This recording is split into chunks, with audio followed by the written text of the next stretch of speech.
Bonjour à vous, j'espère que vous allez bien. Bienvenue sur ma chaîne pour ces vidéos de fenêtre sur soi portant sur la période du mois d'août 2022 jusqu'à la moitié du mois de septembre 2022 évidemment. Ces fenêtres sur soi peuvent avoir un rapport avec la fenêtre sur soi de juillet-août que j'ai précédemment mis en ligne. Elles peuvent aussi avoir un rapport avec vos vidéos pour le mois, vos lectures intuitives pour le mois d'août, comme elles peuvent ne pas en avoir du tout. D'accord? Il y a peut-être une évolution de la situation, il y a peut-être un nouveau sujet, un nouveau questionnement qui est à l'ordre du jour en ce moment. Et cette fenêtre sur soi-ci portera un focus là-dessus, portera vraiment son point d'attention. Pardon. Alors, pour réaliser ces fenêtres sur soi, je me sers du Anaka Tarot, que voici. D'accord? Ce sont ces cartes-là, n'est-ce pas? Et puis, la petite carte conseil sera donnée avec le After Tarot, qui a un dos qui correspond à ça. D'accord? Merci à vous tous, passez un excellent été et puis à très bientôt, c'est-à-dire le 25 août pour nos vidéos du mois de septembre. D'accord? Merci à vous tous et à très bientôt. Balance, à vous, à nous. Alors, fenêtre sur soi pour la période allant du mois d'août 2022 à mi-septembre 2022. Comme je le disais pour les autres signes, je le dis aussi pour vous. Cette fenêtre sur soi peut avoir un rapport ou pas avec la précédente fenêtre sur soi. Et elle peut avoir un rapport ou pas avec votre lecture intuitive de ce mois d'août. D'accord? Si ça n'est pas le cas, ça veut dire simplement que votre pensée a évolué, votre pensée s'est déplacée, s'est focalisée sur un autre thème, un autre sujet, tout simplement. D'accord? Alors, voyons voir. Nous avons pour nos amis Balance, que vous soyez signe, ascendant ou lune en Balance, au cœur de la prochaine période, vous avez le roi de coupe. Très bien. Alors, le roi de coupe, que vous soyez un homme ou une femme, nous parle d'une maîtrise. Nous parle de quelqu'un, d'une énergie qui a de l'expérience, qui a de la maturité, qui se sent responsable et qui assume ses émotions, quelles qu'elles soient. D'accord? La coupe, c'est son domaine. Donc, les émotions, c'est son domaine. C'est quelqu'un qui a l'habitude de naviguer, de nager au milieu de ses émotions. C'est quelqu'un qui a l'habitude de parler de ses émotions. Et c'est quelqu'un surtout qui ne fuit pas devant ses émotions. Il les assume. Quand il aime, il aime. Quand il aime plus, il aime plus. Et il le fait savoir. D'accord? Tout ça avec beaucoup de douceur. Maintenant, ça peut aussi très bien représenter quelqu'un à côté de vous, plutôt de type masculin, quelqu'un qui aurait votre intérêt à cœur, quelqu'un qui a envie de vous prendre sous son aile, quelqu'un qui a envie de vous soutenir, une épaule bienveillante sur laquelle vous pouvez vous appuyer, une épaule sur laquelle vous pouvez vous abandonner, vous pouvez vous laisser aller. C'est quelqu'un qui ne vous jugera pas, c'est quelqu'un qui sait ce que vous traversez, c'est quelqu'un qui vous aime. Ça peut très bien être un père, un grand frère aussi. Voilà, quelqu'un qui est sur le plan émotionnel très présent pour vous. Maintenant, après, ça peut être vous, hein, comme je le disais, c'est soit quelqu'un, soit c'est vous qui prenez cette énergie en devenant très responsable de ce que vous ressentez. Dans la tête, nous avons la 10 de bâton. Ok. Bon, ben dans la tête, c'est un peu Hiroshima. Hein. C'est 10 de bâton, vous êtes fatigué, vous êtes éprouvé, vous êtes à la limite du burn-out. Vous avez l'impression de porter des fardeaux, des poids, des casseroles. Vous pensez à 1000 choses en même temps, ça vous éprouve.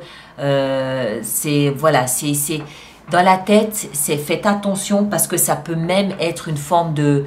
Alors, pas forcément de dépression, c'est pas ça, mais d'épuisement total. D'épuisement, d'harassement, à la limite, vraiment, encore une fois, du burn-out.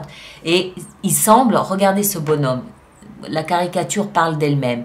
Vous vous sentez écrasé par une charge, écrasé par des problèmes, des questions, une passion peut-être aussi qui vous éprouve, il y a quelque chose qui vous étouffe, qui pompe votre énergie dans la tête. On comprend du coup un petit peu pourquoi le roi est là.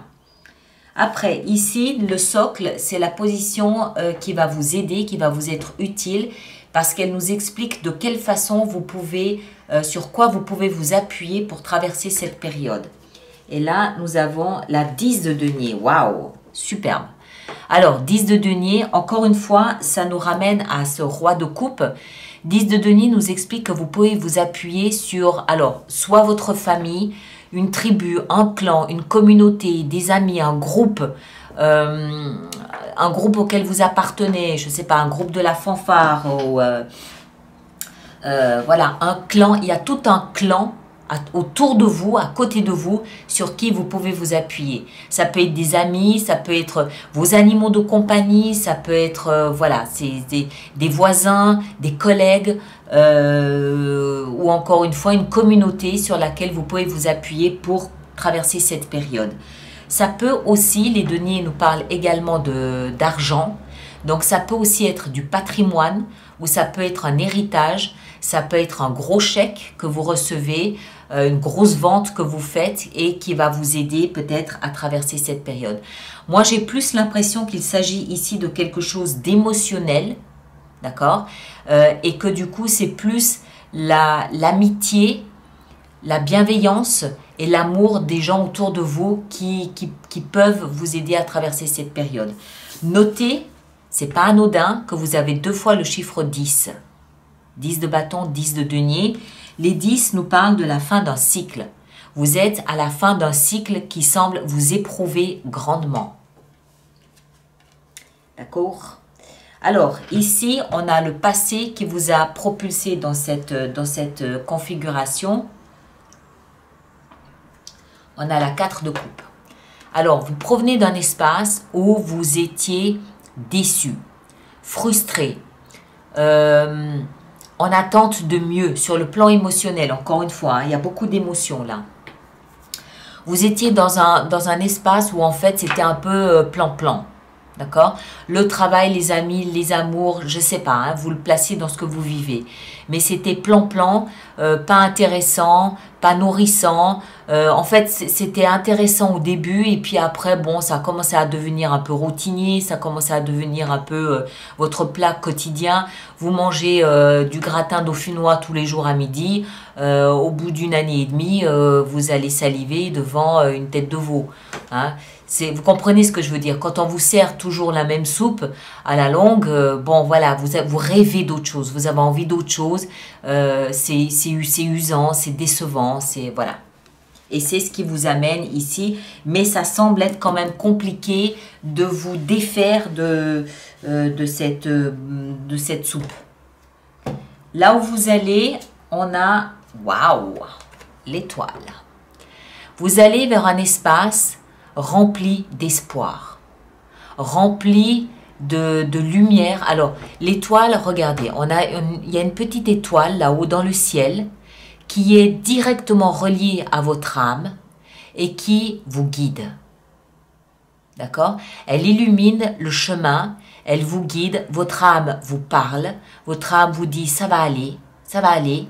Il y a un fil d'or qui me relie à un espoir là-haut, qui me relie à une étoile, à ma bonne étoile. Elle veille sur moi, elle me montre le chemin, elle me remonte le moral lorsqu'il part en chute, elle me rassure, elle me console, elle m'accompagne.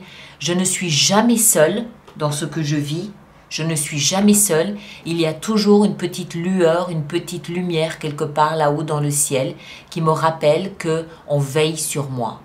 D'accord? On veille sur moi. Alors, encore une fois, symboliquement ou réellement, ça peut réellement être quelqu'un qui veille sur vous et qui vous soutient, qui vous porte à bout de bras. Quoi qu'il en soit, vous allez vers un endroit, vous allez vers un espace où vous allez pouvoir lâcher un petit peu tout ça. On l'a dit, hein, fin de cycle.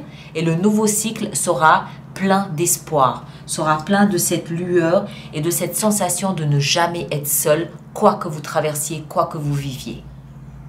D'accord? Alors, petite carte conseil maintenant pour vous. Balance. qu'est-ce qu'on a pour vous? Allez, on va prendre celle-ci. Waouh! Le magicien. Alors, le conseil ici vous dit, vous avez tous les outils, tous les dons, tous les talents, toutes les formules magiques et toutes les potions nécessaires pour faire de votre vie ce que vous voulez en faire. C'est ça le message de l'espoir. Vous voulez sortir de là? Pas de problème. Faites-le. Faites-le, tout simplement. Le magicien nous dit, vous avez la coupe, vous avez l'épée, vous avez le bâton et vous avez le denier.